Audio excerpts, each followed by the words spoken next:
إنك حميد مجيد. اللهم بارك على محمد وعلى آل محمد كما باركت على إبراهيم وعلى آل إبراهيم إنك حميد مجيد. اللهم صل على محمد وعلى آل محمد كما صليت على إبراهيم وعلى آل إبراهيم إنك حميد مجيد. اللهم بارك على محمد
بسم اللہ الرحمن الرحیم. السلام علیکم ورحمۃ اللہ وبرکاتہ.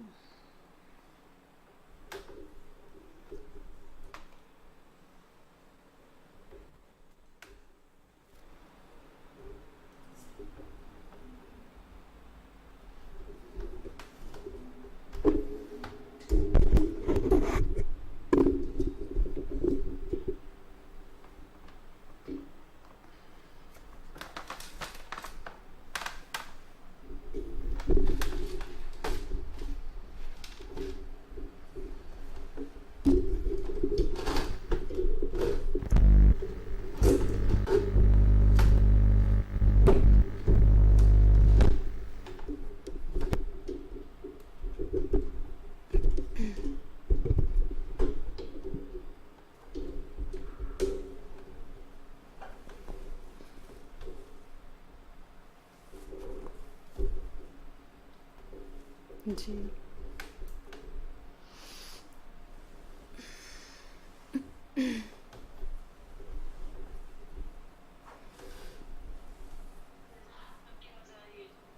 جی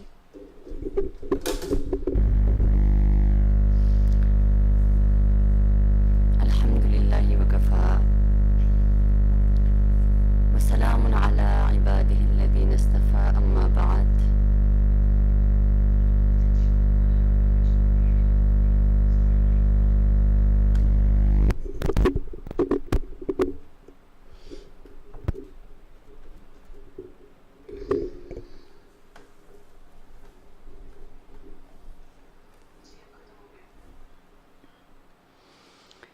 الحمد للہ وکفا وسلام علی عباده الذین اصطفى اما بعد. قال رسول اللہ صلی اللہ علیہ وسلم من تواضع للہ رفعہ اللہ فهو في نفسه صغیر وفي اعین الناس عظیم او کما قال علیہ الصلاة والسلام. سبحان ربک رب العزة عما یصفون وسلام علی المرسلین والحمد للہ رب العالمین. اللہم صل علی سیدنا محمد وعلی آل سیدنا محمد وبارک وسلم. رب اشرح لی صدری ویسر لی امری واحلل عقدۃ من لسانی یفقهوا قولی. رب زدنی علما. اللہم ارنا الحق حقا وارزقنا اتباعه وارنا الباطل باطلا وارزقنا اجتنابه.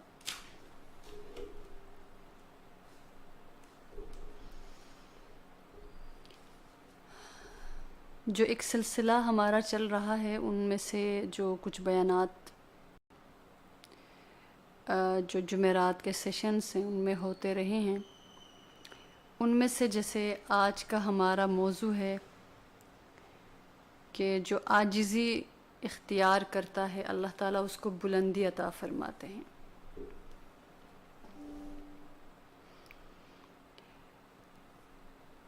عاجزی کو عربی زبان میں تواضع کہا جاتا ہے،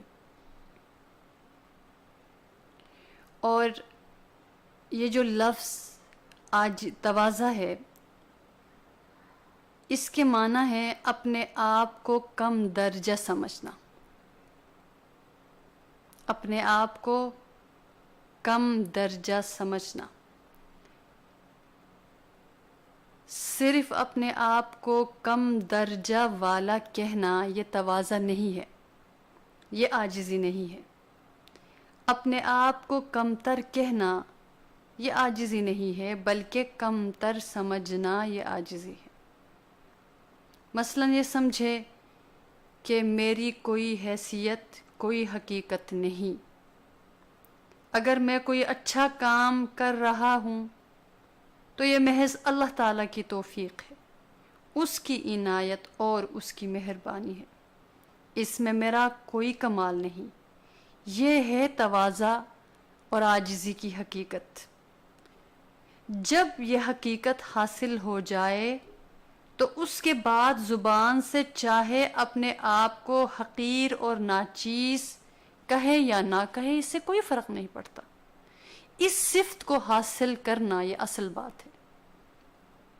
تو اس لیے جو شخص تواضع کی اس حقیقت کو حاصل کرتا ہے، اللہ رب العالمین کے محبوب صلی اللہ علیہ وسلم نے فرمایا کہ اللہ اس کو بلند مقام عطا فرماتے ہیں، یعنی اس چیز کے اندر بلندی ہے کہ بندہ اپنے آپ کو کم درجہ سمجھتا ہے تو اللہ اس کو بلندی عطا فرماتے ہیں۔ لیکن آگے ہم اس چیز کا بھی ذکر کریں گے کہ عاجزی کہاں پہ ہے اور کہاں پہ عاجزی کو ہم ناشکری کہہ سکتے ہیں، کس فارم کے عاجزی کو ہم ناشکری کہہ سکتے ہیں، اور شکر گزاری کس چیز کو کہا جاتا ہے۔ لیکن یہاں پہ تکبر کے مقابلے میں جو دوسری صفت ہے، اچھی صفت ہے، اس کا ذکر ہو رہا ہے، تو لہٰذا یہاں پہ پورے طور پہ ہم اس کے مقابلے میں بات کر رہے ہیں، اس لیے ہم اس طور پہ تمام باتوں کو سمجھیں۔ ورنہ اگر دوسرے بہت سارے ایسے حالات و معاملات ہوتے ہیں جہاں پہ کہ ہمارا ایک رویہ الگ طریقے سے ہوتا ہے اور وہاں پہ کیا برتاؤ کرنا پڑتا ہے، وہ ایک اور بات ہے جو کہ آگے جا کے اس کا بھی ذکر کریں گے۔ لیکن یہاں پہ جو انسان تکبر کو چھوڑ کر اپنے آپ کو کم درجہ سمجھتا ہے، اور جب وہ کم درجہ سمجھتا ہے تو اللہ تعالیٰ اس کو بلند مقام عطا فرماتے ہیں۔ اس لیے اللہ تعالیٰ کے ایک نیک بندے فرمایا کرتے تھے کہ میں مسلمان کو اپنے آپ سے، دو باتیں، کہ میں مسلمان کو اپنے آپ سے فی الحال جو ظاہر ہے یہ مسلمان ہے میرے سامنے اور وہ کہتا ہے کہ میں مسلمان ہوں، میں مومن ہوں، تو میں مسلمان کو، یعنی میں ہر مسلمان کو اپنے آپ سے فی الحال اور ہر کافر کو احتمالاً خود سے افضل سمجھتا ہوں۔ فرماتے ہیں کہ مسلمانوں کو تو اس لیے افضل سمجھتا ہوں کہ وہ مسلمان اور صاحب ایمان ہے، اور کافر کو اس وجہ سے کہ ہو سکتا ہے کہ اللہ تعالیٰ اس کو بھی کبھی ایمان کی توفیق دے دے اور یہ مجھ سے آگے بڑھ جائے۔ اور اس کی کئی مثالیں ہیں، اور واقعی ایسا ہی ہے کہ جیسے ہمارے اوپر اللہ کا احسان ہے کہ آنکھ ہماری کھلی تو ہمارے کانوں میں اذان دینے والے کلمہ گو موجود تھے، تو الحمدللہ جب شعور کے راستے پر قدم رکھا تو ہم نے نمازیں پڑھی، ہم نے اللہ کا نام لیا، ہم نے صدقہ دیا، ایک شعور کے ساتھ دیا۔ لیکن اس وقت سے لے کے اگر جتنے بھی سال گزرے ہیں تو ایسا بھی کافر ہو سکتا ہے جو غفلت میں پڑا ہوا ہو، شرک میں پڑا ہوا ہو، گناہوں میں پڑا ہوا ہو، لیکن اللہ تعالیٰ نے پھر ایک جگہ پہ جا کے اس کو ہدایت عطا فرمائی، اور جیسے ہی ہدایت مل گئی اس کے گزشتہ تمام گناہ دھل گئے. اس لیے حدیث پاک کا مفہوم ہے کہ اسلام گناہوں کو گرا دیتا ہے. جب انسان کلمہ پڑھتا ہے اس سے پہلے کی زندگی کے تمام گناہ، تمام تر برے اعمال سب کچھ دھل جاتے ہیں، اور وہ بندہ اس دن جس دن وہ کلمہ پڑھتا ہے ایک معصوم بچے کی طرح ہوتا ہے. تو وہاں سے پھر نیکیاں کریں، وہ بندہ آگے بھی بڑھ سکتا ہے، بہت آگے بھی بڑھ سکتا ہے. اور واقعی اب تو حال یہی ہے کہ جو سوچ کے سمجھ کے قرآن پاک کو سیکھ کے پڑھ کے کلمہ پڑھتے ہیں ان کے حالات بہت مختلف ہیں ہم سے. ان کے اندر ایک ایمان، کوئی بھی عمل کرے اس عمل کی بیس ہوتی ہے ان کے اندر، اس عمل کی جڑ ہوتی ہے ان کے اندر، اور وہ بہت شوق سے، رغبت سے، اور ان کے اندر جو عاجزی ہوتی ہے ہمارے اندر وہ عاجزی نہیں ہوتی. ان کے اندر جو شوق ہوتا ہے وہ ہمارے اندر شوق نہیں ہوتا. ان کے اندر جو قدر ہوتی ہے ہمارے اندر وہ قدر نہیں ہوتی. اس کی وجہ یہی ہے کہ انہوں نے قربانی دے کر ایمان کو سینے سے لگایا ہوتا ہے. تو اس لیے وہ فرمایا کرتے تھے کہ میں ایمان والے کو حالاً اور ایک کافر کو احتمالاً خود سے بہتر سمجھتا ہوں. تو اس طرح اللہ کے نیک بندے اس طرح کی باتوں سے بھی اپنی تربیت اور جو ان کے پاس آتے تھے ان کی تربیت فرمایا کرتے تھے. تو اللہ رب العالمین ہمیں بھی توفیق عطا فرمائے. اس لیے اگر اللہ کے محبوب صلی اللہ علیہ وسلم کی پھولوں سے نازک اور خوبصورت زندگی کو جب دیکھتے ہیں تو ہمیں پتہ چلتا ہے کہ وہ ان کے اندر کتنی عاجزی تھی، اتنی عاجزی. کائنات کے سردار، سبحان اللہ، عالمین کے لیے رحمت. لیکن حدیث پاک میں آتا ہے کہ حضرت انس رضی اللہ تعالی عنہما فرماتے ہیں کہ جب کوئی حضور اقدس صلی اللہ علیہ وسلم سے ملاقات کے وقت ہاتھ ملایا کرتا، مصافحہ کرتا، تو رسول اللہ صلی اللہ علیہ وسلم اپنا ہاتھ اس وقت تک نہیں کھینچتے تھے جب تک دوسرا شخص اپنا ہاتھ نہ کھینچ لے. اور آپ صلی اللہ علیہ وسلم اپنا چہرہ مبارک، اپنا چہرہ منور اس وقت تک نہیں پھیرتے تھے جب تک ملاقات کرنے والا شخص خود اپنا چہرہ نہ پھیر لے.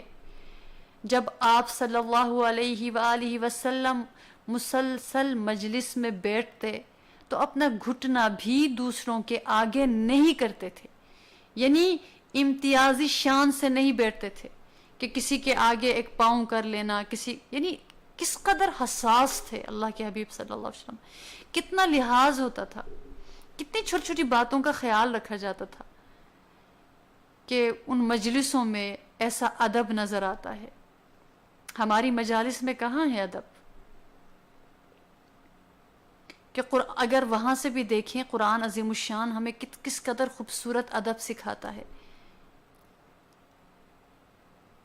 کہ جیسے حضرت ابراہیم علیہ السلام کی تعمیر کا ذکر قرآن مجید میں آتا ہے تو اللہ تعالیٰ فرماتے ہیں کہ اور ابراہیم علیہ السلام بیت اللہ کی بنیادوں کو اٹھا رہے تھے اور ان کے ساتھ اسماعیل بھی تھے.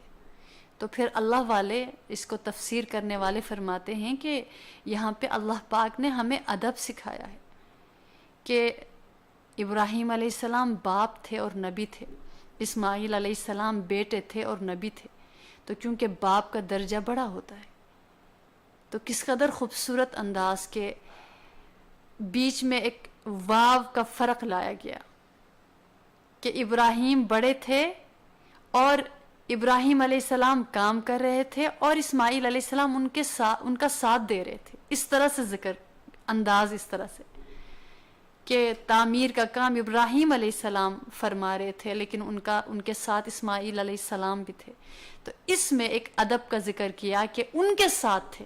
یہ نہیں کہا گیا کہ اسماعیل علیہ السلام کے ساتھ ابراہیم علیہ السلام تھے، بلکہ ابراہیم علیہ السلام کے ساتھ اسماعیل علیہ السلام بھی تھے. اس میں ادب ہے. اتنی باریک باتوں پر ادب کا ذکر، اتنی باریک باتوں پہ ادب سکھایا گیا. اس لیے اگر رسول اللہ صلی اللہ علیہ وسلم کے ادب کے حوالے سے بھی دیکھیں تو کس قدر اللہ پاک نے سکھایا کہ ان کی آوازوں سے، اپنی آوازوں کو بلند مت کرو، تمہارے اعمال ضائع ہو جائیں گے. اس لیے آج بھی مدینہ منورہ میں جا کے چیخنا، چلانا، اونچی آواز کرنا یہ بے ادبی ہے بہت. اعمال ضائع ہونے کا چانس ہے، اعمال ضائع ہو سکتے ہیں سارے کے سارے صرف بے ادبی پہ۔ تو اللہ کے محبوب صلی اللہ علیہ وسلم کی عاجزی کی شان دیکھیے کہ کوئی چھوٹا آتا تھا، ہاتھ ملا لیا، تکبر سے ہاتھ نہیں کھینچتے تھے، ہاتھ نہیں جھڑکتے تھے، ہاتھ پیچھے نہیں کرتے تھے، ہاتھ ملاتے تھے، اگلے بندے کا احساس بھی کرتے تھے۔ اللہ اکبر۔ ایک روایت میں آتا ہے کہ شروع میں جس طرح اور لوگ مجلس میں آ کر بیٹھ جاتے، پیارے رسول صلی اللہ علیہ وسلم بھی ان کے ساتھ مل جل کر بیٹھ جاتے، جیسے ایک مجلس میں بیٹھتے ہیں اس طرح تشریف فرما ہوتے۔ تو اس میں نہ تو بیٹھنے میں کوئی ایسی شان ہوتی تھی اور نہ ہی چلنے میں، لیکن بات میں یہ ہوا کہ جب کوئی اجنبی شخص مجلس میں آتا تو اس کو رسول صلی اللہ علیہ وسلم کے پہچاننے میں تکلیف ہوتی تھی، کیونکہ سارے ایک جیسے لباس میں بیٹھے ہوتے تھے، پہچاننے میں تکلیف ہوتی تھی۔ تو اس انسان کو، آنے والے کو پتہ نہ چلتا کہ ان میں حضور اقدس صلی اللہ علیہ وسلم کون سے ہیں۔ اور بعض اوقات جب مجمع زیادہ ہو جاتا تو پیچھے والوں کو پیارے رسول صلی اللہ علیہ وسلم کی زیارت کرنے مشکل ہو جاتی، اور سب لوگوں کی یہ خواہش ہوتی کہ ہم رسول صلی اللہ علیہ وسلم کی زیارت کریں، ان کا دیدار کریں۔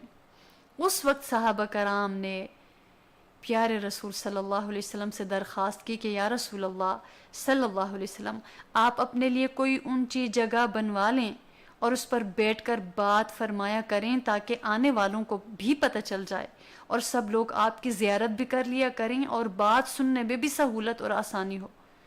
اس وقت اللہ کے حبیب صلی اللہ علیہ وآلہ وسلم نے اجازت دے دی، تو آپ صلی اللہ علیہ وسلم کے لیے ایک چوکی یا کوئی ڈائس ٹائپ، چبوترا ٹائپ، تو وہ چوکی بنا دی گئی جس پر آپ تشریف فرما ہو کر ارشادات فرماتے تھے۔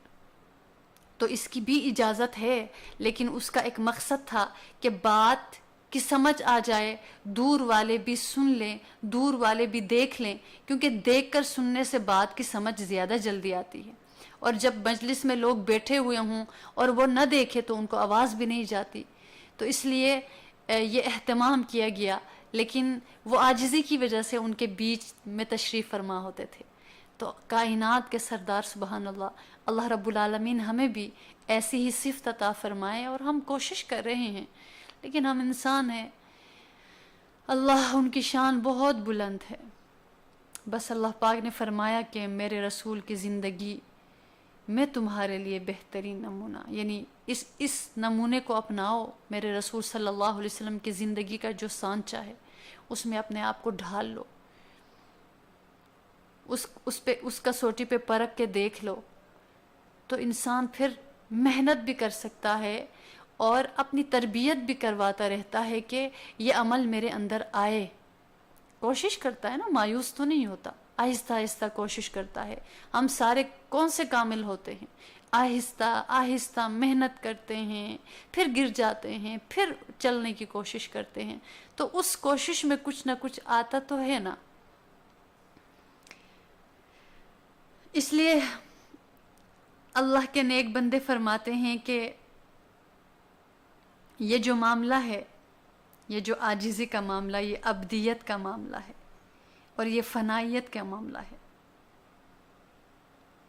اپنے آپ کو جتنا انسان مٹاتا ہے، جتنا اپنی بندگی کا مظاہرہ کرتا ہے، اتنا ہی اللہ تعالیٰ کے یہاں وہ مقبول ہو جاتا ہے۔ تو کون نہیں چاہتا کہ میں اللہ کی نظروں میں جچ جاؤں، بھا جاؤں، اللہ کی نظروں میں سما جاؤں؟ کون نہیں چاہتا؟ تو اس لیے کسی نے کہا نا کہ اللہ تعالیٰ تک پہنچنے کا یہ راستہ نہیں ہے کہ اپنے آپ کو زیادہ عقل مند اور ہوشیار بتائیں، بلکہ اللہ کا فضل تو اسی شخص پر ہوتا ہے جو اللہ تعالیٰ کے سامنے بندگی کا مظاہرہ کرتا رہے، اللہ کے سامنے بندگی کا مظاہرہ کرتا رہے۔ انسان کی کیا حیثیت، کیا شان، بلکہ بڑائی اور خوشی کا موقع تو وہ ہے جب ہماری روح نکل رہی ہو، اس وقت اللہ تعالیٰ یہ فرما دے یا ایتها النفس المطمئنہ ارجعی الی ربک راضیۃ مرضیہ فادخلی فی عبادی وادخلی جنتی. سبحان اللہ. کہ اے اطمینان والے نفس، تو لوٹ جا اپنے پروردگار کی جانب، راضیتم مرضیہ، تو بھی راضی ہو جا، رب بھی تجھ سے راضی ہے، تو بھی راضی ہو جا، رب بھی تجھ سے راضی ہے. فادخلی، تو داخل ہو جا میرے بندوں میں، تو داخل ہو جا میری جنت میں. تو وہ ہے نا، جب وہ ہے شان بندہ، وہاں پہ پھر فخر کرتا ہے کہ میرے رب نے کیا کرم فرمایا. لیکن وہ فخر کا مطلب کچھ اور ہوتا ہے. تو عاجزی کی صفت بہت بڑی صفت ہوتی ہے. اللہ رب العالمین اس صفت کو اپنانے کی ہمیں توفیق عطا فرمائے. اس لیے رسول اللہ صلی اللہ علیہ وسلم ہر معاملے میں وہ طریقہ پسند فرماتے تھے جس میں عبدیت ہو، جس میں بندگی ہو، جس میں شکستگی کا اظہار ہو. جب اللہ تعالیٰ کی طرف سے رسول اللہ صلی اللہ علیہ وسلم سے پوچھا گیا کہ اگر آپ چاہیں تو آپ کے لیے یہ احد پہاڑ سونے کا بنا دیا جائے تاکہ آپ کی معاش کی تکلیف دور ہو جائے، حضور اقدس صلی اللہ علیہ وسلم نے فرمایا کہ نہیں، بلکہ مجھے تو یہ پسند ہے اجوع یومن و اشبع یوما، کہ ایک دن کھاؤں اور ایک دن بھوکا رہوں. جس دن کھاؤں تو آپ کا شکر ادا کروں، اور جس دن بھوکا رہوں تو اس دن صبر کروں اور آپ سے مانگ کر کھاؤں. ہم اپنی نسلوں کے لیے بھی ہاتھ میں رزق چاہتے ہیں. اللہ کے حبیب صلی اللہ علیہ وسلم نے ہمیں سکھا دیا کہ جب بہت کچھ ملتا ہے انسان میں تکبر آتا ہے، وہ مانگنے کی زحمت نہیں کرتا، اس میں شکستگی نہیں ہوتی. جب وہ ٹوٹتا نہیں ہے وہ جھکتا نہیں ہے. جب کوئی ٹہنی ٹوٹ جاتی ہے نا، وہ جھک جاتی ہے. آپ دیکھیے ایک لوہا، وہ سریا، وہ کھڑا ہوتا ہے، سخت ہوتا ہے، جس میں فلیکسیبلٹی ہو. اس میں دیکھیے کہ اس پہ ایک وہ ادھر بھی جھکتا ہے، وہ ٹہنی ادھر بھی جھکتا ہے، ادھر بھی ہوتی ہے، ادھر بھی ہوتی ہے. وہ ہوا کے ساتھ اپنے آپ کو ایڈجسٹ کر لیتی ہے. تو جو ٹوٹ جاتا ہے وہ جھک جاتا ہے. تو جس انسان کے دل کو زخم ملتا ہے اس میں عاجزی آتی ہے. جب وہ دیکھتا ہے کہ میرے تمام تر کمالات کے باوجود پھر بھی میں مکمل نہیں ہوں، ایک ایسا معاملہ ایسا ہے، یوں ہے میری زندگی میں کہ میں اس کے لیے 100% محتاج ہوں، کہ میرے ہاتھ میں ہو کر بھی چیز میری نہیں ہے. میرے ہاتھ کا نوالا میرے منہ تک پہنچتے پہنچتے گر سکتا ہے. میں اپنی میرے لیے جو تقدیر لکھی ہوئی ہے میں اس کو نہیں بدل سکتا. انسان بہت ساری ایسی چیزیں ہیں، بہت ہمارے خواب ہوتے ہیں، بہت ہماری خواہشات ہوتی ہیں، ہم چاہتے ہوئے بھی ان کو حاصل نہیں کر سکتے، اور یہ بہت ضروری ہے ان کا حاصل نہ ہونا. ہم دنیا میں سب کچھ حاصل کرنے کے لیے نہیں آئے، بلکہ لا حاصل کے اندر بھی بندگی کی شان کو اپنانے کے لیے آئے ہیں.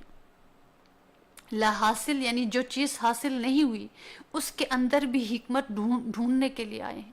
اس کے اندر عاجزی، مل جائے شکر کر لیا، نہیں ملا تو صبر کر لیا اور بندگی کا اظہار کیا کہ میری کیا اوقات اللہ.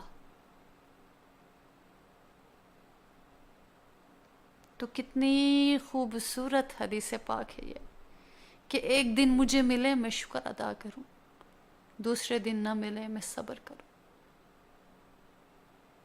واقعی جب ہمارے پاس کچھ نہیں ہوتا، ایسا کچھ بھی، آپ کھانے کو چھوڑ دیجئے، اور بھی جب کوئی چیز نہیں ملتی، جب کوئی چیز چھن جاتی ہے، اس وقت اس انسان کی کیفیت کیسی ہوتی ہے؟ اس کیفیت کا اس کیفیت سے کیا مقابلہ جس میں انسان کے پاس سب کچھ ہے اور وہ ایک مان سے مسکراتا ہے کہ مجھے یہ سب کچھ مل گیا۔ ایک کلاس کے اندر فیل ہونے والا بچہ اور پوزیشن لینے والا بچہ، ان دونوں کو دیکھیے کتنا فرق ہوتا ہے۔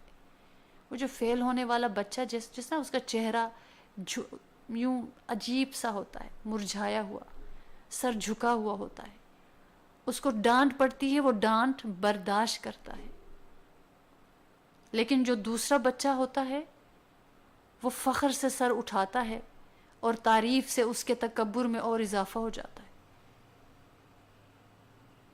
تو پھر اگر اس بچے کی تربیت نہ ہوئی تو وہ بہت کچھ بد اخلاقیاں جنم لیتی ہیں وہاں سے۔ اور اس طرح ایسا بھی ہوتا ہے کہ اسکولوں میں تو ہوتا بھی یہی ہے کہ ایک استاد کو کبھی بھی نہیں پتہ چلتا، اللہ گواہ ہے کسی استاد کو نہیں پتہ چلتا کہ جس اسٹوڈنٹ کو وہ پڑھا رہا ہے اس اسٹوڈنٹ کے اندر کتنی صلاحیتیں ہیں، کتنی کوالٹیز ہیں۔ وہ بس یہ کہ ایک پیپر میں، وہ ایک سبجیکٹ میں وہ صحیح نہیں اس کا رسپانس ملتا، وہ صحیح طرح اپنے ٹیچر کے ساتھ نہیں چلتا، تو وہ اس بنا پہ اس کو نالائق ڈکلیئر کرتا ہے، اور وہ بچہ پھر قبول کرنا شروع کرتا ہے۔ میری کیا آواز آ رہی ہے؟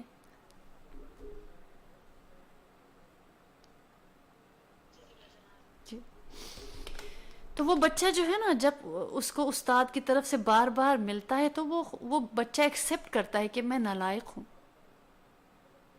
اور وہ نالائق خود کو سمجھتے سمجھتے وہ بہت زیادہ اور راستے پہ چلنا شروع کرتا ہے، جس کا ہم ذکر کریں گے اگر اس مجلس میں ہمیں، کیونکہ یہ اسی کے ساتھ ہی بات ہے کہ اس طرح کے بچے آگے جا کے ان کا کیا حال ہو جاتا ہے۔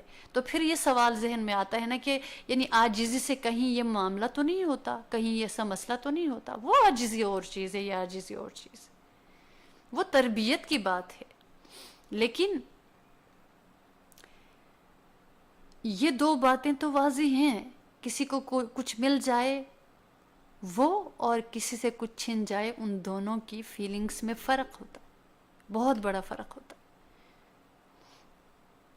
تو اس لیے اللہ کے حبیب صلی اللہ علیہ وسلم نے ایک وہ جو درمیان والا ایک راستہ ہے وہ ہمیں تعلیم عطا فرمائی کہ مل بھی جائے اور نہ بھی ملے، یہ دونوں چیزیں بہت ضروری ہیں ہمارے لیے، کبھی ملے کبھی نہ ملے۔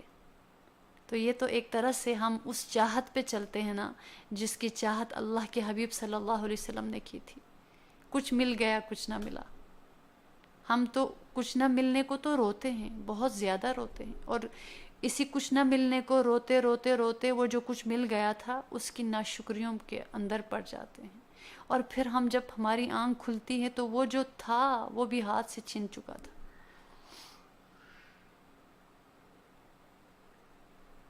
تو یہ ایک چاہت بتائی رسول اللہ صلی اللہ علیہ وسلم نے کہ کبھی ملے کبھی نہ ملے، تو اس سے کیا آتی ہے؟ عاجزی۔ اس لیے جب حضور اقدس صلی اللہ علیہ وآلہ وسلم کو کسی معاملے میں دو راستوں کا اختیار دیا جاتا تھا، یا تو یہ راستہ اختیار فرما لیں یا یہ راستہ اختیار فرما لیں، تو رسول اللہ صلی اللہ علیہ وسلم ہمیشہ ان میں سے آسان راستے کو اختیار فرماتے، اس لیے کہ مشکل راستہ اختیار کرنے میں اپنی بہادری کا دعویٰ ہے کہ میں بڑا بہادر ہوں کہ یہ مشکل کام انجام دے لوں گا، اور آسان راستہ اختیار کرنے میں عاجزی اور شکستگی اور بندگی کا اظہار ہے کہ میں تو بہت کمزور ہوں اور اس کمزوری کی وجہ سے آسان راستہ اختیار کرتا ہوں۔ تو جو کچھ کسی کو حاصل ہوا وہ بندگی اور فنائیت ہی سے حاصل ہوا، اور فنا ہونے کے معنی یہ ہے کہ اللہ کی مرضی اور ان کی حیثیت کے آگے اپنے وجود کو انسان فنا کر دے، اور جب فنا کر دیا تو سمجھے کہ سب کچھ اس فنائیت میں حاصل ہو گیا، جدھر سے انسان، کیونکہ دنیا فانی اور انسان فانی، تو فانی دنیا میں انسان کیسے بقا کا دعویٰ کر سکتا ہے؟ فنا انسان کو حاصل ہے، بقا اللہ کی ذات کو۔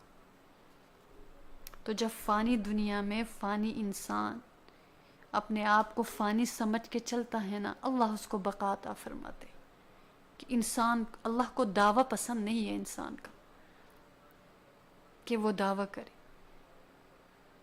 اس لیے بہت خوبصورت مثال کتابوں میں دی گئی ہے. جیسے عام طور پر ہم کوکنگ کرتے ہیں، ہم کچن میں جاتے ہیں، ہم سالن بناتے ہیں، ہم چاول بناتے ہیں، ہم بہت کچھ ایسی چیزیں بناتے ہیں. تو ان میں سے مثال کے طور پر ہم پلاؤ بناتے ہیں. تو جب اس کو پکایا جاتا ہے تو شروع میں ان چاولوں کے اندر جوش پیدا ہوتا ہے اور ان میں سے آواز آتی رہتی ہے اور وہ حرکت کرتے رہتے ہیں. اور ان چاولوں کا جوش مارنا، حرکت کرنا، یہ اس بات کی علامت ہے کہ چاول ابھی کچے ہیں، پکے نہیں ہیں، وہ ابھی کھانے کے لائق نہیں، اور نہ ہی ان میں ذائقہ ہے اور نہ خوشبو. لیکن جب چاول پکنے کے بالکل قریب ہو جاتے ہیں اس وقت ان کا دم نکالا جاتا ہے، اور دم نکالتے وقت نہ تو ان چاولوں میں جوش ہوتا ہے، نہ حرکت ہوتی ہے، اور نہ آواز ہوتی ہے. اس وقت وہ چاول بالکل خاموش پڑے رہتے ہیں. لیکن جیسے ہی اس کا دم نکالا ان چاولوں میں سے خوشبو پھوٹ پڑی، اب اس میں ذائقہ بھی پیدا ہو گیا اور کھانے کے قابل بھی ہو گئے. ہے نا یہ بہت پیاری مثال. اسی طرح جب تک انسان کے اندر یہ دعوے ہوتے ہیں کہ میں ایسا ہوں، میں بڑا علامہ ہوں، میں متقی ہوں، میں بڑی نمازی بندی ہوں، چاہے دعوے زبان پر ہوں چاہے دل میں ہوں، اس وقت تک اس انسان میں نہ خوشبو ہے نہ اس کے اندر ذائقہ ہے، وہ تو کچا چاول ہے. اور جس دن اس نے اللہ کے آگے اپنے ان دعووں کو فنا کر کے یہ کہہ دیا کہ میری تو کوئی حیثیت نہیں، میں کچھ نہیں، اس دن اس کی خوشبو پھوٹ پڑتی ہے. پھر اللہ تعالیٰ اس کا فیض پھیلاتے ہیں، پھر اللہ اس کا فیض پھیلاتے ہیں. اور اسی طرح اللہ تعالیٰ نے انسان کے اندر رکھا ہے نا کہ جب انسان سمجھتا ہے کہ میرے اندر چیزیں کم ہے، یہ صفت کم ہے، یہ خوبی کم ہے، وہ محنت کرتا ہے. اور جیسے ہی اس کو پتہ چل جاتا ہے کہ یہ تو میرے اندر آ گیا، وہ انسان بے خبر ہو جاتا ہے اس سے. اس لیے ہم کتنے جو بہت بریلینٹ اسٹوڈنٹس ہوتے ہیں نا، ان کو مان ہوتا ہے. ہمارے اپنے پاس ایسی بھی بچیاں آئیں جو کہ ان کا دعویٰ ہوتا تھا کہ ہمارے لیے تو حلوہ ہے، لیکن 4 سالوں میں 6 سالوں میں نے کبھی بھی 1 سال بھی ان کو پوزیشن لیتے ہوئے نہیں دیکھا. اگرچہ مقصود نہیں ہے لیکن ایک اسٹوڈنٹ کے لیے ضروری بھی ہے یہ. اگرچہ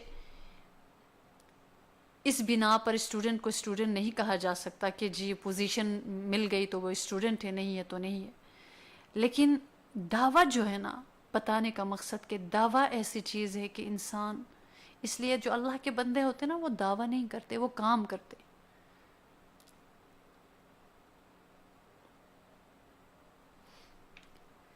مثال کے طور پر آپ سالن بھی ہم بناتے ہیں تو اس میں بھی دیکھ لیجئے گا کہ جس طرح کھانے میں مختلف اس سالن کے اندر مسالہ جات استعمال ہوتے ہیں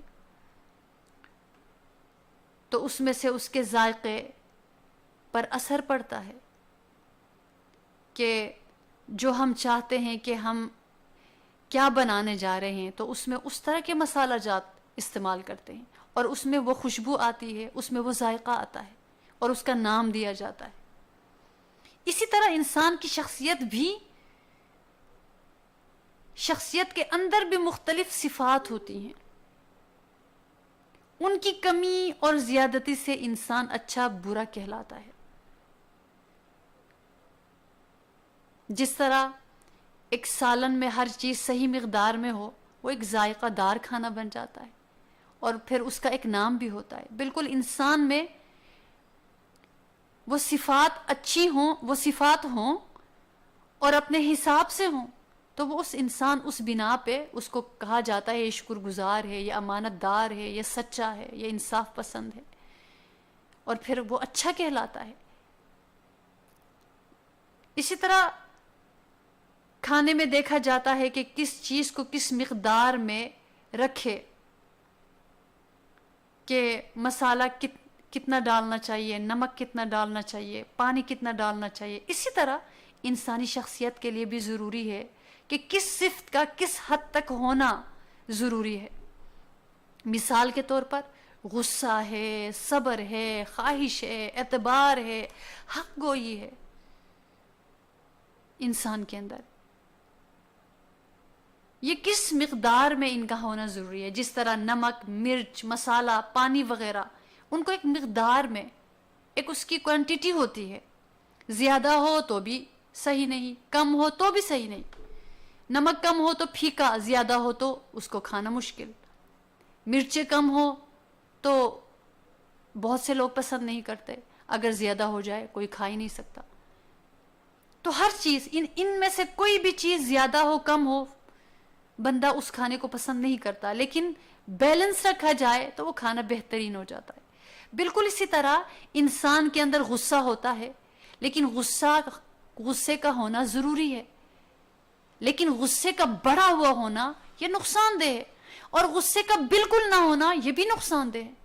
کہ پھر وہ حق باتوں پہ، جہاں پہ غصہ ہونا چاہیے وہاں پہ وہ پھر اس کا ایمان کمزور پڑ جاتا ہے. تو اس کا زیادہ ہونا بھی نقصان دہ، کم ہونا بھی نقصان دہ. اسی طرح خواہش اچھی بھی ہو سکتی ہے، خواہش بری بھی ہو سکتی ہے، لیکن کوئی خواہش بری ہو اور بہت زیادہ ہو وہ نقصان دہ ہے.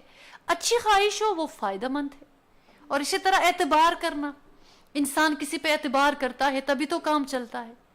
اگر اعتبار ہی نہ ہو تو کام ہی نہیں ہوتا. لیکن اب وہ ہر ایک پر اعتبار کرتا پھرے، ہر ایک پر اعتبار کرتا پھرے تو وہ مار کھاتا ہے. اور اسی طرح حق گوئی بہت بڑی صفت ہے، لیکن کہاں حق گوئی ہونی چاہیے یہ بھی، اس کی بھی ایک لمٹ ہوتی ہے.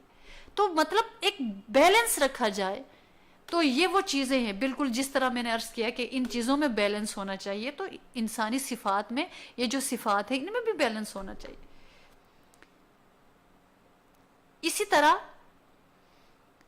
اگر دیکھا جائے کہ بعض دفعہ ہم کچھ کھانا بناتے ہیں، ان میں بعض چیزوں کا استعمال بالکل منع ہے، یا مضر ہونے کی وجہ سے، نقصان دہ ہونے کی وجہ سے، یا جان لیوا ہونے کی وجہ سے، یا حرام ہونے کی وجہ سے. جیسے زہر ہے، نشہ آور چیز ہے، کوئی حرام جانور ہے جس کا استعمال شریعت میں منع ہے.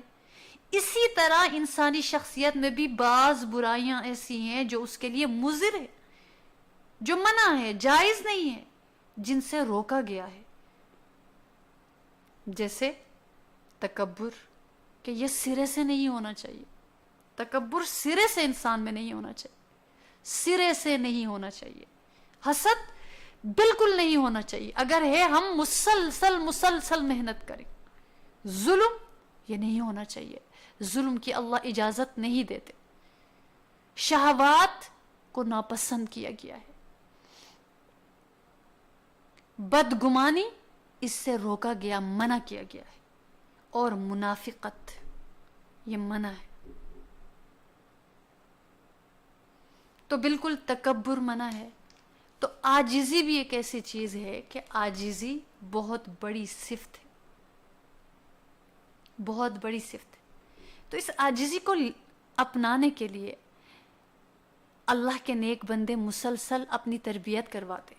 لوگ موٹیویشنل اسپیکرز کے پاس جاتے ہیں موٹیویٹ ہونے کے لیے، اپنے آپ کو درست راستوں پر ڈالنے کے لیے، اور پھر بہت کچھ سیکھتے ہیں، بہت پیسے دے کے سیشنز لیتے ہیں، اور واقعی ان کی زندگیوں میں اثرات ہوتے ہیں. تو وہ کیوں جاتے ہیں؟ ظاہر ہے کسی نہ کسی چیز کی کمی ہوتی ہے تو جاتے ہیں نا. تو یہ بھی کمی ہے کسی انسان کے اندر تکبر ہونا. تو اس کا مطلب ہے کہ جیسے بی پی ہائی ہو جائے نقصان دہ ہے، تو کسی انسان کے اندر تکبر آ جائے تو اس کے ایمان کو خطرہ ہے. اس لیے اللہ تعالیٰ کے لیے اللہ کے بڑے نیک بندے، ایک بک ہے سیرت النبی صلی اللہ علیہ وسلم، اس کتاب کے رائٹر تھے. 6 جلدوں میں 6 والیومز میں انہوں نے سیرت کی کتاب لکھی. سبحان اللہ. تو بار بار دل میں یہ خلش ہوتی تھی کہ اللہ جس ذات کے بارے میں نے یہ سیرت لکھی ان کی سیرت کا کوئی عکس یا کوئی جھلک میری زندگی میں بھی تو آئے، تو میں دیکھوں کہ کیا میری زندگی میں کوئی ایسی جھلک آئی ہے کہ نہیں آئی، اگر نہیں آئی تو کس طرح سے آئے۔ تو اس مقصد کے لیے کسی نیک بندے کی تلاش ہوئی، لہٰذا ملاقات ہو گئی تو کچھ عرصہ وہاں رہ کر اپنی تربیت کرواتے رہے، اور تربیت کراتے جب رخصتی کا وقت آیا تو انہوں نے عرض کیا اپنے استاد سے کہ آپ مجھے نصیحت فرمائیں۔ تو نصیحت کرنے والے دیکھ رہے تھے کہ علم و فضل کے اعتبار سے پوری دنیا میں ان کی شہرت ہے، نام ہے، میں کیا نصیحت کروں، میں کیا کہوں۔ لہٰذا اللہ تعالیٰ سے دعا کی انہوں نے کہ پروردگارا میرے دل میں ایسی بات ڈال دیجئے جو ان کے حق میں بھی فائدہ مند ہو اور میرے حق میں بھی فائدہ مند ہو۔ اس کے بعد انہوں نے ان کو نصیحت کرتے ہوئے فرمایا کہ بھائی ہمارے طریق میں تو اول و آخر اپنے آپ کو مٹا دینا ہے، اپنے آپ کو مٹا دینا ہے۔ جیسے وہی کچن کی مثال دینی اس لیے آسان ہے کیونکہ آپ سب کا واسطہ پڑتا ہے۔ جب ہم کوئی کوکنگ کرتے ہوئے ہمارا کھانا صحیح نہیں بنتا، ہم مسلسل کوشش کرتے ہیں کہ وہ کس طرح سے بہتر بن جائے، کرتے ہیں، لیکن جس چیز پہ ہماری گرپ بنی ہوئی ہوتی ہے، ہمیں پتہ ہے، ہم ایکسپرٹ ہے اس میں کہ جی ہمیں تو کسی میجر کرنے کی بھی ضرورت نہیں کہ اتنا مسالہ اتنا نہیں، ہمیں پتہ ہے اور یہ بہترین بھی بنے گا، وہاں پہ ہم اتنی زیادہ محنت نہیں کرتے۔ محنت وہاں کرتے ہیں، ہو سکتا تھا کہ وہاں اور محنت کرتے اور بھی چیزیں پتہ چلتی، لیکن ہم محنت اس میں نہیں کرتے، محنت اس میں کرتے ہیں جہاں ہم بار بار ہار جاتے ہیں، بار بار نہیں کر پاتے۔ بس مایوس نہیں ہونا ہوتا ہے، پھر سیکھنا ہوتا ہے، پھر سیکھنا ہوتا ہے۔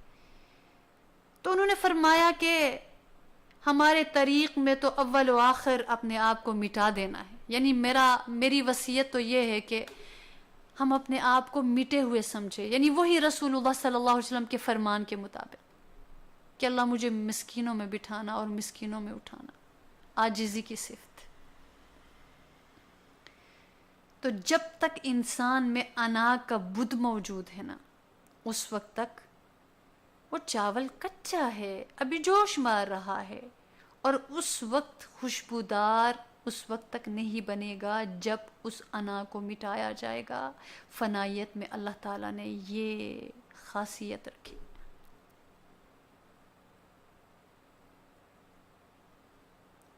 تو اس لیے اپنی تربیت کروانی بہت ضروری ہے۔ اب فنا ہونے کا مطلب کیا ہے؟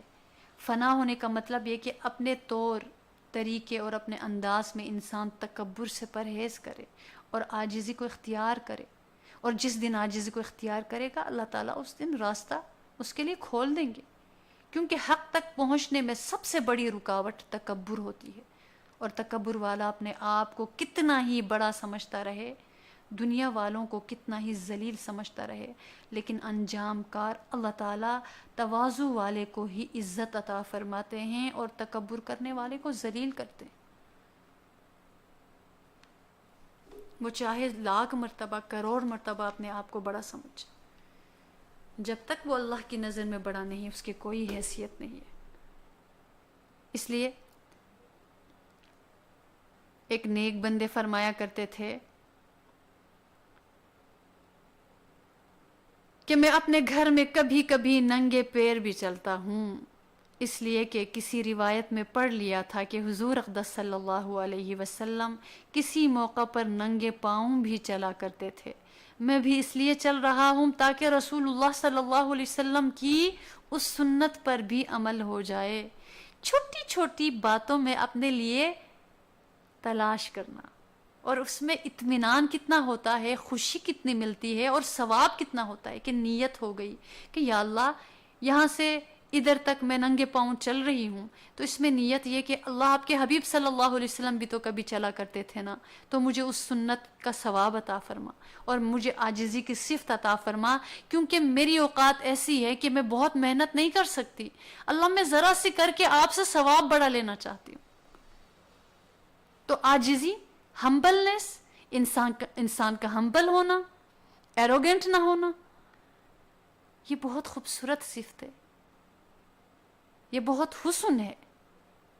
لوگ کہتے ہیں نا کہ جی فلاں تو بہت ہی ہمبل ہے، وہ ڈاؤن ٹو ارتھ ہے ہی نہیں، تو ہم مطلب اس کو صفت بنا کے لوگ بتاتے ہیں اور اس کی طرف اٹریکٹ ہو جاتے ہیں، اس سے محبت کرنے لگتے ہیں۔ تو اس عاجزی میں کشش یہی ہے کہ لوگ اس کی طرف کھنچتے ہیں۔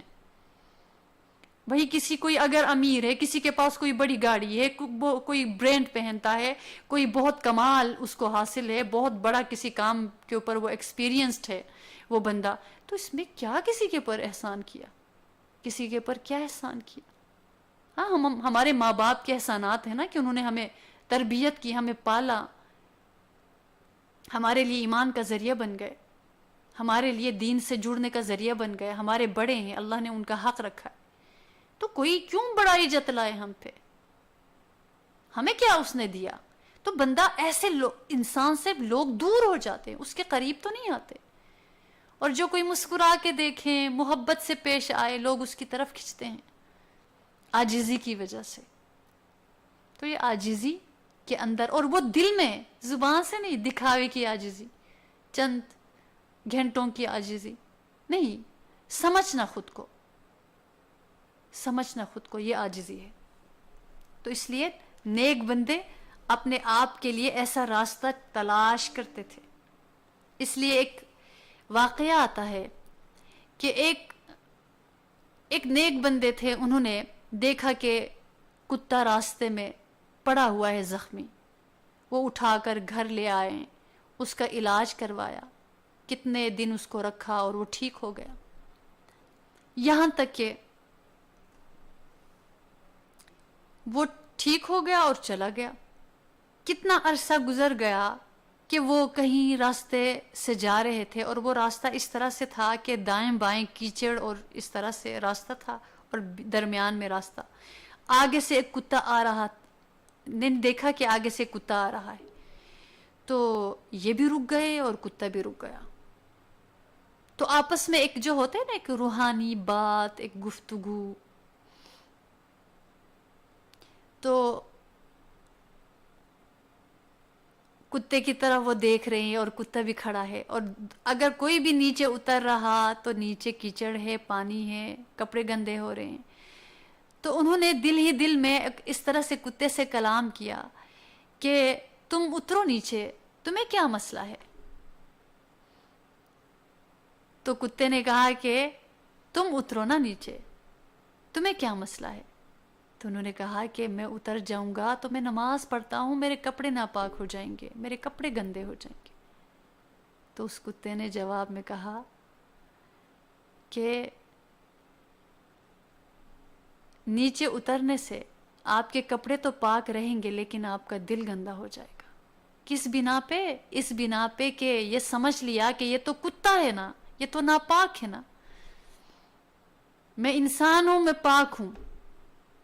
تو اس سوچ کی وجہ سے ایک کبر کی شان آئے گی، اور اس سے دل خراب ہو جائے گا، دل میلا ہو جائے گا، اور یہ سوچتے ہوئے وہ فوراً نیچے اتر گئے،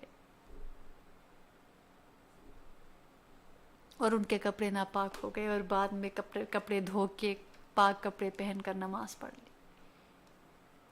تو یہ نیک بندوں کی شان ہوتی ہے، ہم تو بڑے ہی عام لوگ ہیں۔ اللہ تعالی ہمیں ان بڑوں سے، ان نیکوں سے کچھ نہ کچھ سیکھنے کی توفیق عطا فرمائے۔ تو سارے علوم ایک طرف، اور یہ علم کہ میں بے حقیقت چیز ہوں اور میری اپنی ذات کے اندر کوئی حقیقت نہیں ہے، یہ سارے علوم کی جان ہے، اور اسی کا نام تواضع ہے، اسی کا نام عاجزی ہے۔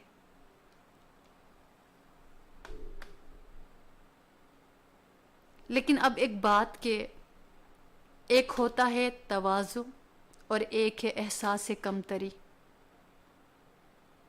کہ اپنے آپ کو کم تر سمجھنا۔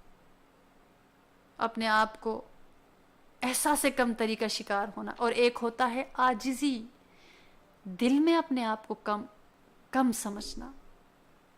تو ان دونوں میں فرق ہے. ہو سکتا ہے کہ عاجزی سے یہ سوال پیدا ہو جائے کہ احساس کمتری اس کا مطلب یہی ہے کیا؟ تو پہلی بات یہ کہ جن لوگوں نے یہ سمجھ لیا کہ تواضع کا مطلب یہ ہے تو یہ بالکل غلط ہے. یا جیسے عموماً آج کل تربیت یا کچھ موٹیویشنل اسپیکرز ہوتے ہیں جو اس طور پہ تربیت کرتے ہیں کہ نو کہنا ہے. بھئی یہ بھی تو بتائے نا کہ کہاں کہنا ہے. یا ہر جگہ یس کہنا ہے، تو یہ بھی تو پتا ہونا کہ کہاں کہنا ہے. تو دیکھیے کہ جو علم نفسیات ایجاد کیا ہے انہیں دین کا تو نہیں علم نا، انہیں اللہ اور اللہ کے رسول کے بارے میں کوئی علم نہیں ہے. انہوں نے ایک احساس کمتری کا لفظ اختیار کر لیا کہ یہ عاجزی جو ہے یہ احساس کمتری ہے، حالانکہ اس میں بہت سی اچھی باتیں شامل ہوتی ہیں. ان کو احساس کمتری کہہ دیا جاتا ہے، لیکن حقیقت میں تواضع اور احساس کمتری میں فرق ہے. وہ کیا کہ احساس کمتری میں اللہ تعالیٰ کی تخلیق پر شکوہ اور شکایت ہوتی ہے. یعنی احساس کمتری میں انسان کو یہ خیال ہوتا ہے کہ مجھے محروم اور پیچھے رکھا گیا، میں مستحق تو زیادہ تھا لیکن مجھے کم ملا. یا مثلاً یہ احساس کہ مجھے بدصورت پیدا کیا گیا، مجھے بیمار پیدا کیا گیا، مجھے دولت کم دی گئی، میرا رتبہ کم رکھا گیا. تو اس قسم کے شکوے اس کے دل میں پیدا ہوتے ہیں، اور پھر اس شکوے کا لازمی نتیجہ یہ ہوتا ہے کہ اس کی طبیعت میں عجیب اریٹیشن میں وہ رہتا ہے، بندہ وہ اریٹیٹ رہتا ہے. اور پھر اس احساس کمتری کے نتیجے میں انسان دوسروں سے حسد کرنے لگتا ہے. اس کے اندر مایوسی پیدا ہو جاتی ہے کہ اب مجھ سے کچھ نہیں ہو سکتا. بہرحال اس احساس کمتری کی بنیاد اللہ تعالیٰ کی تقدیر کے شکوے پر ہوتی ہے. تو یہ فرق ہے، اتنا بڑا فرق ہے احساس کمتری. اور ایسے لوگوں کو مار پڑتی ہے زندگی میں، اتنی مار پڑتی ہے کہ بدقسمتی سے ماں باپ اپنی اولاد میں سے ایک کو بہت سر پہ چڑھاتے ہیں اور ایک کو گراتے ہیں. وہاں سے شروع ہو جاتی ہے احساس کمتری. ایک کو اچھا دیا جاتا ہے، ایک کو کم دیا جاتا ہے، ایک کو زیادہ دیا جاتا ہے، ایک کی تعریف ہوتی ہے، ایک کی تنقید ہوتی ہے. ایک بچہ پیارا ہوتا ہے، ذرا ایک بچہ تھوڑا کم پیارا ہوتا ہے. اللہ کی تخلیق ساری بہت پیاری ہے، لیکن اس بنا پر بھی اس کو چڑھایا جاتا ہے. تو وہاں پہ پھر اس کے اندر وہ چیزیں جو اس کو نہیں حاصل اس کے اندر بیٹھ جاتی ہیں. جب اس کی تربیت نہیں ہوتی وہ اس کے اندر کا حصہ، اس کی فطرت کا حصہ وہ چیزیں بن جاتی ہیں. تو وہ کبھی حسد کرتا ہے، کبھی کسی کو نقصان پہنچاتا ہے، کبھی گھٹ گھٹ کے اندر ہی اندر مر رہا ہوتا ہے. اور یا وہ تسلیم کر لیتا ہے کہ میں تو چھوٹا ہوں اور میں مار کھانے کے لیے ہوں. وہ سب سے مار کھاتا ہے. اور اگر وہ بیٹی ہے تو وہ ہر جگہ اگلے گھر جائے وہ مار کھاتی. ایسی بچیاں ہمارے پاس آتی، وہ مار کھاتی رہی، ساس سے کھاتی رہی، سسر سے کھاتی رہی، جھیٹ سے کھاتی رہی، دیور سے کھاتی رہی، شوہر سے اور بچوں سے بھی کھاتی رہی. پوری زندگی مار کھاتی رہی. اور پوری زندگی ایسی بچیوں نے خود کو بلیم کیا، ایسی عورتوں نے خود کو بلیم کیا کہ ہم ہی برے ہیں، ہم بدصورت ہیں، ہمارے ماں باپ کے پاس مال نہیں تھا اور ہمیں اتنا جہیز نہیں دیا گیا، ہمیں اتنی خوبی نہیں آتی، ہم اتنی پڑھی لکھی نہیں ہے، فلاں فلاں فلاں بہت ساری بات. اور انہوں نے کہہ دیا کہ ہاں ہم بدصورت ہیں، ہاں ہمارے پاس مال نہیں ہے، ہاں مارو ہمیں. ایسا ہوتا ہے اور ہو رہا ہے. اور مجھے بہت دکھ ہوا پچھلے دنوں جب مجھے بڑی پیاری بچی انہوں نے کہا کہ میرے میاں نے دوسری شادی کر لی اور مجھے بتایا تک نہیں. تو میں نے کہہ دیا کہ ہاں ٹھیک ہے میں زیادہ پیاری نہیں ہوں لیکن میں نے آپ کے ساتھ وفا تو کی تھی نا. یقین جانے میرا دل پسیج گیا کہ انسان اپنے آپ کو اتنا گراتا ہے کہ کیوں. میں نے کہا آپ کیوں پیاری نہیں ہیں، آپ تو بہت پیاری ہیں. یہ بہت باریک باتیں ہیں جو ہمارے معاشرے میں سرایت کر چکی ہیں گھروں میں. تو احساس کمتری بالکل وہ بری بلا ہے، اس میں اس میں انسان آ جائے ختم ہو جاتا ہے. ایک انسان ہوتا ہے نا انٹروورٹ، وہ الگ چیز ہے. یہ احساس کمتری کوئی اور فارم ہے آگے جا کے. وہ ہر وقت سوچ کے بیمار ہو جاتا ہے مجھے یہ کیوں نہیں ملا، وہ کیوں نہیں ملا، اور پھر وہ اٹھ جاتا ہے کہ ہاں میں تو بد نصیب ہوں، مجھے کچھ نہیں ملا، تو بس میں اب قبول کر لوں کہ میں کچھ بھی نہیں ہوں، اور پھر اس کو مار پڑتی ہے پوری زندگی. تو یہ ہے احساس کمتری.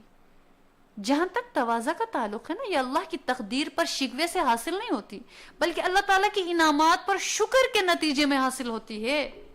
تواضع کرنے والا سوچتا ہے کہ میں تو اس قابل نہیں تھا کہ مجھے یہ نعمت ملتی، مگر اللہ نے اپنے فضل و کرم سے مجھے یہ نعمت عطا فرمائی. یہ ان کا کرم، یہ ان کی عطا، اور میں اس کا مستحق نہیں تھا. کتنی پیاری بات ہے کہ پروردگار میں تو مستحق نہیں تھا، میں تو مستحق نہیں تھی، میں تو قابل نہیں تھی، لیکن یہ آپ کی عطا ہے تو آپ کا شکر ہے میرے مولا، آپ کا شکر ہے. اس لیے تواضع محبوب اور پسندیدہ عمل ہے. حضور اقدس صلی اللہ علیہ وسلم کا ارشاد ہے کہ جو شخص تواضع اختیار کرتا ہے اللہ تعالیٰ اس کو رفعت اور بلندی عطا فرماتے ہیں. بس اس روایت کو ہم حرز جان بنائیں نا، جو تواضع اختیار کرتا ہے تو تواضع کے اندر شکر ہے، تواضع کے اندر اللہ کی عطاؤں کا جو احسان مند ہونا ہے وہ صفت بھی ہے. لیکن اس میں یہ بات ہے کہ میں تو قابل نہیں، پروردگار آپ نے قابل سمجھا تو یہ آپ کا کرم، اور میں حاضر ہوں، میں حاضر ہوں میرے پروردگار. آپ نے مجھ سے یہ کام لیا، میں تو قابل نہیں تھی، آپ نے لیا پروردگار. میں سر کے بالوں سے لے کر پاؤں کے ناخنوں تک حاضر ہوں میرے مولا. آپ نے مجھ سے یہ کام لیا، میں اپنے سر کی پیشانی کے بالوں سے لے کے اپنے پاؤں کے ناخنوں تک پروردگار میں حاضر ہوں. آپ مجھ سے لے لیجئے، آپ مجھے صلاحیتیں دے دیجئے، مجھ سے کام لے لیجئے، لیکن حقیقت یہ ہے کہ میں قابل نہیں ہوں. آپ قبول فرما لیجئے، آپ کی عنایت ہوگی. اور تکبر کی خاصیت یہ کہ تکبر کرنے والا آخر میں ذلیل ہوتا ہے، اور تواضع کی خاصیت یہ ہے کہ عاجزی کرنے والے کو آخر میں جا کے عزت حاصل ہوتی، بشرط یہ کہ صرف رفعت اور بلندی حاصل کرنے کے لیے جھوٹی اور بناوٹی تواضع عاجزی نہ ہو، بلکہ حقیقی تواضع. ایک اور سوال کہ انسان کے اندر کچھ اچھے اوصاف ہی ہیں، یعنی اچھی صفات، اچھی کوالٹیز ہیں. کسی کو اللہ تعالیٰ نے علم دیا، کسی کو صحت دی ہے، کسی کو دولت دی ہے، کسی کو کوئی مرتبہ دیا ہے، کسی کو کوئی منصب دیا ہے. یہ ساری چیزیں موجود ہے تو انسان کیسے انکار کرے اور کہے کہ یہ چیز ہمیں حاصل نہیں ہے؟ اور اگر اس کا انکار کر دے گا تو کیا ناشکری کا معاملہ نہیں ہوگا؟ یہ بھی ایک سوال ہے. تو اس کا جواب یہ کہ تواضع کو اتنا نہ بڑھائیں کہ ناشکری کی حد تک پہنچ جائے. تواضع بھی ہو لیکن ساتھ ہی اللہ تعالیٰ کی ناشکری بھی نہ ہو کہ پروردگار آپ نے مجھے صحت دی ہے، یہ آپ کا احسان ہے، شکر ہے، لیکن ہم یہ کہہ دیں کہ نہیں جی میں صحت مند نہیں ہوں، بیمار ہوں. یہ ناشکری ہے نا. اللہ آپ نے صحت دی ہے تو آپ کا احسان ہے. کتنے بیمار ہیں آپ نے ان میں مجھے صحت سے رکھا. اس سے انسان نعمت کا انکار بھی نہیں کرتا، شکر گزار بھی رہتا ہے اور عاجزی والا بھی رہتا ہے. ایک طرف تو ناشکری سے بچنا ہے اور دوسری طرف تکبر سے بھی بچنا ہے اور تواضع اختیار کرنی ہے. دونوں کام جمع کریں. مثلا نماز پڑھی، روزہ رکھا، صدقہ کیا، کوئی اچھا کام کیا، اس عمل کو یہ سمجھنا کہ میں نے بڑا زبردست عمل کر لیا، تو یہ بہت بڑا تکبر ہے. اور اگر اپنے عمل کے بارے میں یہ کہا کہ یہ تو بیکار ہے، جیسے کہ آج کل ہم دیکھتے ہیں کہ ہمارے پاس بھی ایک بچی میرے پاس آئی تو میں نے کہا کہ آپ یہ سیکھ لیں، اللہ تعالیٰ آپ سے بڑا کام دیں گے. وہ کہنے لگی کہ میں تو اس قابل ہی نہیں ہوں، میں تو اس قابل ہی نہیں ہوں، میں تو کر ہی نہیں سکتی. اور پھر جب کیا اللہ نے مجھ سے اتنا بڑا کام لیا. تو یہ کہنا کہ میری نماز کس کام کی، میرا صدقہ کس کام کا، میری یہ خدمت کس کام کی، کچھ بھی نہیں ہے، اور اس میں مایوس ہوتا پھرے کہ ہم نے تو نماز میں ٹکریں ہی ماری، تو یہ اس عمل پر اللہ تعالیٰ کی ناشکری اور ناقدری ہے۔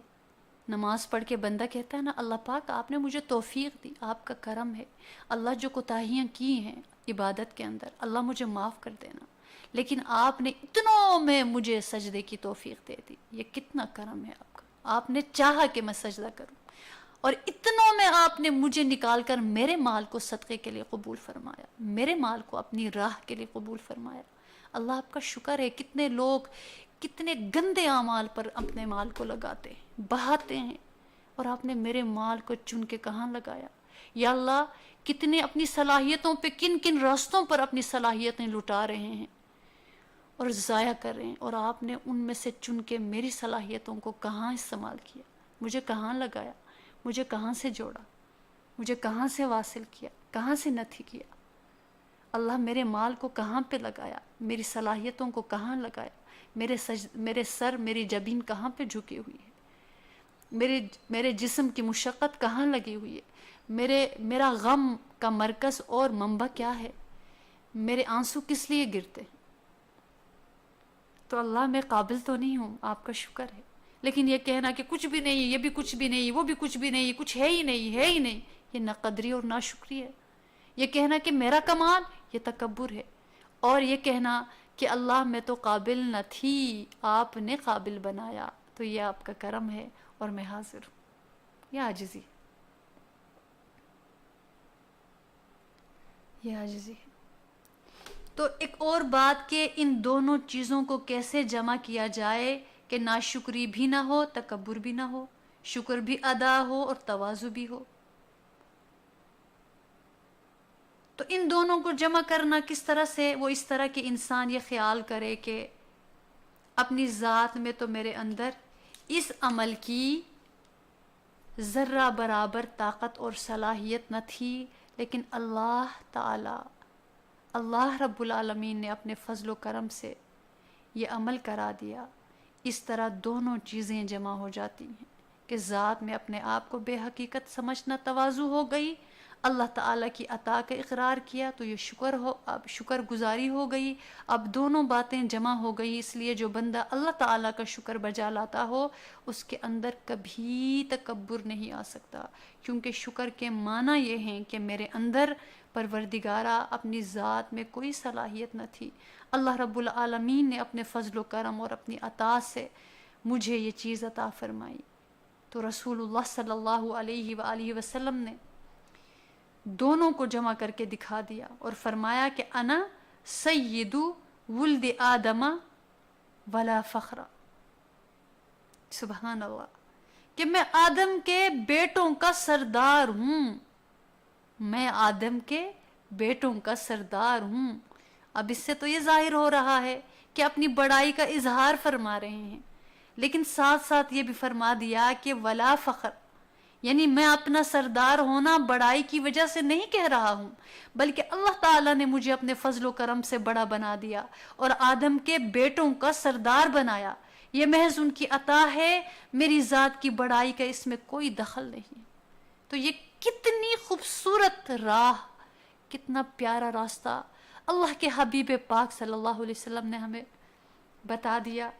اب اس میں کیا مشکل ہے؟ دونوں باتیں سمجھ آ گئی کہ شکر بھی ہے، اس میں فخر بھی نہیں ہے، اس میں عاجزی بھی ہے۔ اس لیے کسی نے پوچھا اپنے استاد سے جا کر کے کہ میں اتنے دن سے عمل کر رہا ہوں لیکن اللہ تعالیٰ کی طرف سے کوئی جواب نہیں آتا، کہ کوئی میرے دل میں بات نہیں آتی، مجھے کیسے پتا چلے گا کہ میرا یہ عمل اللہ کی نظر میں جچا ہوا ہے؟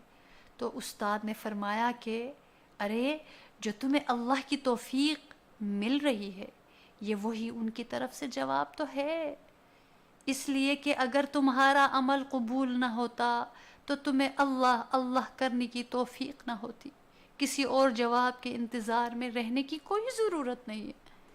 یہ جو ایک کام چل رہا ہے اچھا اور اس میں تسلسل ہے، یہ اللہ کی طرف سے جواب ہے کہ میرے بندے، میری بندی، جو تو نے کل کام کیا تھا نا، میں نے اس کو قبول کر لیا اور آج کا دن بھی میں نے تمہیں دے دیا۔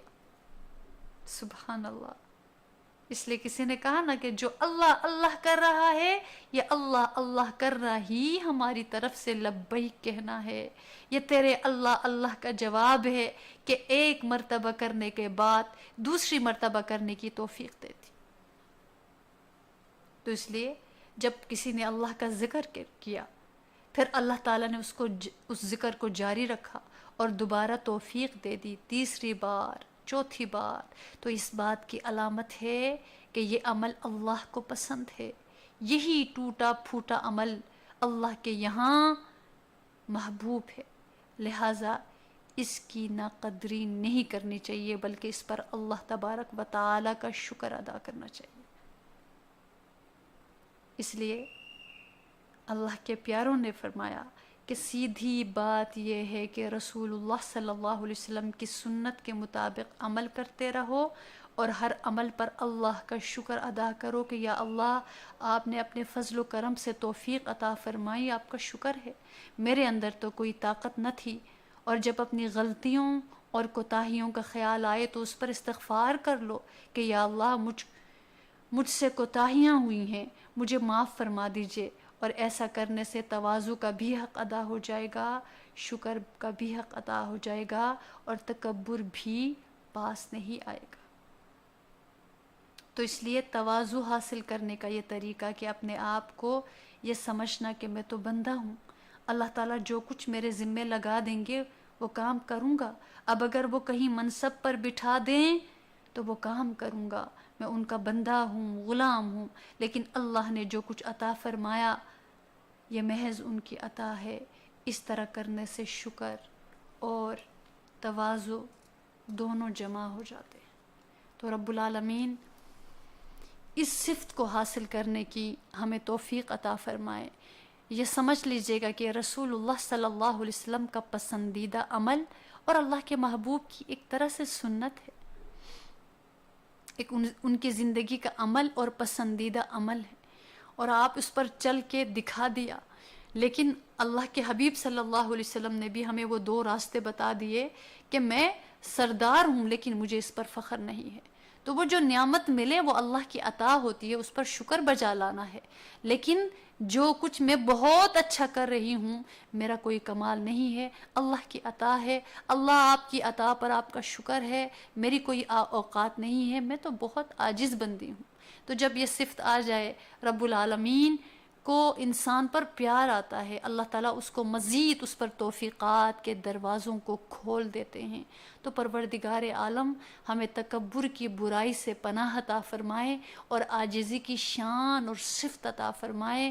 آج کے مجلس میں جو کہی ہوئی باتیں ہیں، جو ٹوٹی پھوٹی باتیں ہیں، اللہ پاک مجھے آپ سب کو اپنے کرم سے عمل کرنے کی توفیق عطا فرمائے۔ جو کوتاہیاں، غفلتیں اور ایسے الفاظ استعمال ہوئے ہیں جو اللہ کی شان کے لائق نہیں، اللہ کے رسول اللہ صلی اللہ علیہ وسلم کی شان کے لائق نہیں، کوئی بے ادبی کا لفظ زبان سے نکلا ہو، پروردگار ہماری چھٹائی پر نظر کرتے ہوئے، ہماری کمزوریوں پر، کوتاہیوں پر نظر کرتے ہوئے اللہ بخشش کا معاملہ فرمائے۔